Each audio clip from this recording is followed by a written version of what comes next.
अब बात करते हैं कि चैलेंजेस और डेफिशिएंसी ऑफ हेल्थ इंफ्रास्ट्रक्चर। हमारे हेल्थ इंफ्रास्ट्रक्चर में कौन कौन चैलेंजेस है, कौन कौन सी प्रॉब्लम फेस की जा रही है इंडिया के अंदर। कह रहे हेल्थ द यास्ट्रिक of the human wellbeing physical as well as mental, and there has been significant expansion of the physical provision health services and improvement of the health indicating and since independence and but still suffer from the number of challenges. भाई काफ़ी काम इसके ऊपर किया गया, लेकिन अभी भी बहुत सारी फैसिलिटी हमारे पास नहीं है। जैसे इसके कई रीज़न है, जैसे unequal distribution of health care facility. आप हेल्थ केयर फैसिलिटी का डिस्ट्रीब्यूशन अनइक्वल है, शहरों में अच्छी फैसिलिटी है जबकि गांव में अच्छी फैसिलिटी अभी भी प्रोवाइड नहीं की। The distribution of health care facility is very inequal across the different part of the country. 20% total hospital, 50% total dispensary located in the rural area despite of the 70% Indian population live in the rural area. मतलब 70% लोग तो गांव में रहते हैं, लेकिन उनमें 20% facility ही provide है, चाहे वो हॉस्पिटल की हो चाहे डिस्पेंसरी की हो। Second, privatisation of health care. Health care का प्राइवेटाइजेशन हो रहा है, प्राइवेटाइजेशन होने के कारण वो ज़्यादा महंगा है और गरीब लोग उसे अफोर्ड नहीं कर पा रहे हैं। तो private sector is the growth of the lift off the bound of providing health care facility.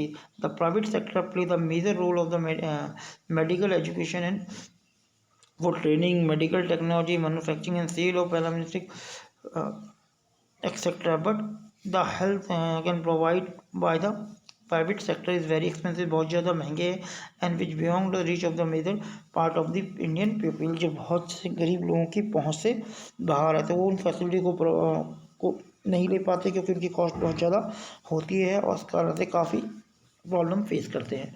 Improvement of sanitation facility. The level of sanitation is very poor India. India का सैनिटेशन सिस्टम, साफ सफाई का system जो बहुत ही poor है। We in India is not able to maintain the required standard of keeping around clean and making people aware of benefit of the clear surrounding. It observes that 30% of the houses in urban area are not face the total toilet facility तो urban area में भी कई जगह toilet facility नहीं है। प्रधानमंत्री योजना के अंदर कईयों को टॉयलेट बनाने के लिए पैसे प्रोवाइड किए, लेकिन वो भी सही तरह से एक्चुअल यूज़र के पास नहीं पहुंच पा रहे। तो देखा जाए तो अभी भी पूरी तरह से इंडिया में सैनिटेशन सिस्टम उतना अच्छा आइडिया नहीं है जितना होना चाहिए, जिस कारण से कई तरह की डिजीज़ क्रिएट होती है। अब नेक्स्ट हम पढ़ते हैं measure of solving deficiency of health infrastructure. क्या क्या मेजरमेंट या स्टेप लिए जाए इसको कंट्रोल करने की, जो भी डेफिशिएंसी, जो भी कमी हमारी हेल्थ इंफ्रास्ट्रक्चर के अंदर का। Decentralization of the public health care service. Public service को डिसेंट्रलाइज किया जाए। If public health service are decentralize, all the citizen can be better health facility and health service should be properly allocate for the different area accounting the requirement. इस तरह area के according उसको distribute किया जाएगा अगर वो decentralise होगा। Create awareness, लोगों के बीच अवेयरनेस फैलाई जाए।